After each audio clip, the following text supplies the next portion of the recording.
Hi, I'm Tim. Welcome to Watch You Want. Thanks for logging on.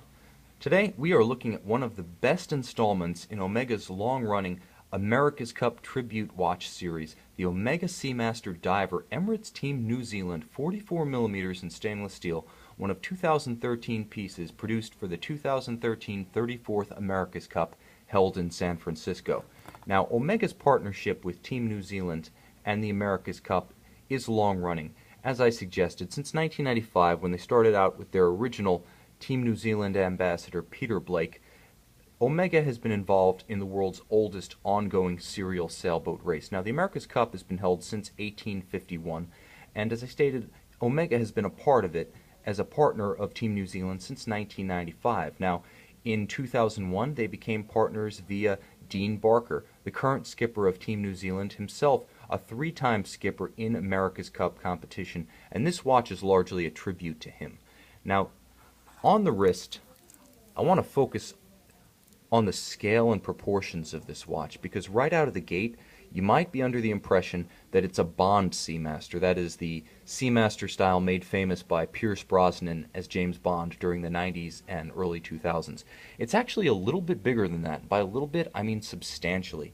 Now, the watch is a 44mm, and it's also a complicated chronograph with all of Omega's latest coaxial watchmaking refinements, so it wears quite differently than the Bond. Now, I've got the Bond. This sits thicker on the wrist. It's over 15mm thick, so it's got real heft to it. The watch weighs almost half a pound, and you can see that although its physical stance is very similar to the Bond, it does cover more real estate, it does have more weight to it, but I'm happy to say that it still distributes its mass nicely, and on my wrist, which is 6 1/3 inches in circumference, 16 centimeters for those of you down in New Zealand, the watch still accommodates a smaller wrist quite nicely. I loved my old Bond Seamaster, and I still do, and to me, this feels like the same thing, only more so. All the graceful original facets and lines, and that gorgeous 5-link bracelet, one of the softest and most supple on the market, remain. So they've brought back a lot of what I liked about the core genus. What's different is the inclusion of the America's Cup themed dial, a ceramic bezel, and altogether a lot more physical presence and mechanical complication.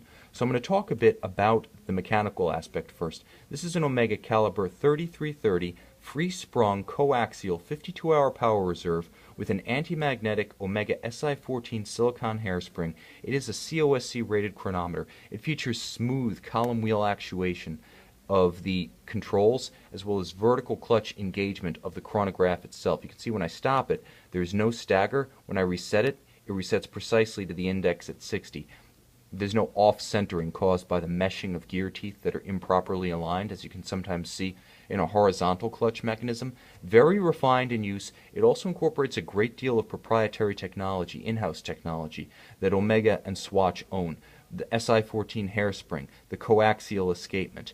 All of this adds refinement to a watch that was born in the 90s and has grown progressively more sophisticated ever since. Now, this is the 2013 edition, but you'll notice a lot of the stylistic hallmarks of the old Bond Seamaster. The skeleton hands, you'll notice the circular indexes, the fundamental shape of the bezel and the case. But again, this is an all-new edition, and it's got some wrinkles in it. First and foremost, the famed anodized bezel of the 1990s has given way to a full ceramic insert, virtually indelible. It boasts scratch resistance that is similar to that of sapphire, so this is a long-term keeper. This is not one that's going to wind up looking like a beat-up New York City cab, as so many older dive watches are wont to do after a period. This isn't one for the junk drawer. This is one for the trophy shelf, and it's going to stay that way. Additional wrinkles include what is best described as a semi-gloss dial. It's neither completely matte nor is it completely lacquered gloss. It's got an in-between finish to it with applied indexes, and I would almost say it's got a very faint texture when examined up close, and that texture really plays to great effect in direct lighting. Moreover, the sporty combination of black, white, and red gives it a classical sports-oriented tritone. You see that a lot in motorsports, you see that a lot in international football branded products, you see that a lot in America's Cup racing. It's dynamic, it's classical, and it plays well to just about any audience. Now, as a regatta-oriented watch designed for sailboat racing, there are some calibrations that are specific to regatta, and you'll find those here over on the minute subdial. Calibration counting down from 5 to the start. That's the typical interval between initial notice and the start of a match, an individual race within a regatta. So that's the tribute to America's Cup competition from a functional standpoint. I'll mention that the pushers themselves have the look of screw downs, but they are in fact non-screw down crowns. Don't want to operate them underwater. All the same, they do retain the watch's 300-meter depth rating, and as I mentioned earlier, some of the elements of the old Bond Seamasters survive, including, right here, the helium escape valve at 10 o'clock. There's a lot going on here, a lot of complication, a lot of watch, a lot of metal, a lot of color, but you're getting a lot of content. And because it is a limited edition of 2013 pieces, there's exclusivity to match. Finally, I want to call attention to the famed milled-out Seamaster Clasp. Now you can see that this one, in classical Bond Seamaster fashion, has the brushed clasp, very robust, twin-trigger release. It's very secure. This one's not going to pop open if one trigger is pushed. It's not going to push open if it's jolted. It's only going to open when both triggers are depressed, and it closes with a satisfying snick. As always, the deployant dive clasp is present. Very robust. Let me pop it out there. This one's still fresh cut from the factory. As a 2013 new model, this one still feels factory new.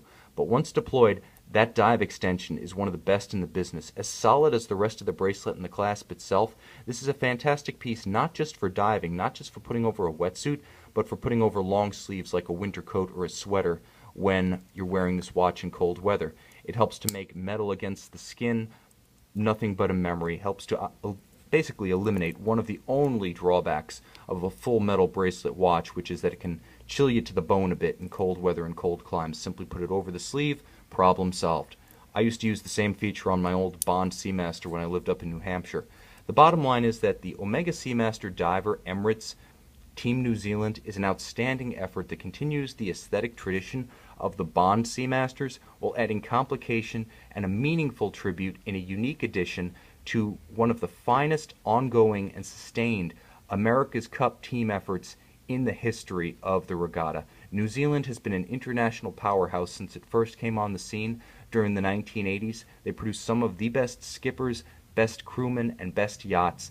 It's no wonder, really, that you have sponsors as varied as, well, the Emirates sponsoring New Zealand yachtsmen. They are that good. They're worthy of this special edition, and this special edition is worthy of the Omega Seamaster name. See it with 100% complete boxes and accessories, all Omega factory equipment and boutique equipment that you would have received with this watch in 2013 comes with this example from Watch You Want.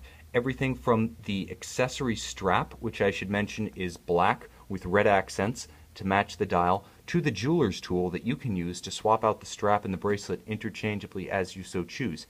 Everything that would have been included with the watch is included, and it's a phenomenally comprehensive and memorable special edition boxed set. If you're a sailor, if you're into sports chronographs or dive watches, if you're a fan of Team New Zealand, this Omega Seamaster Diver Emirates Team New Zealand Special Edition may just be the watch you want.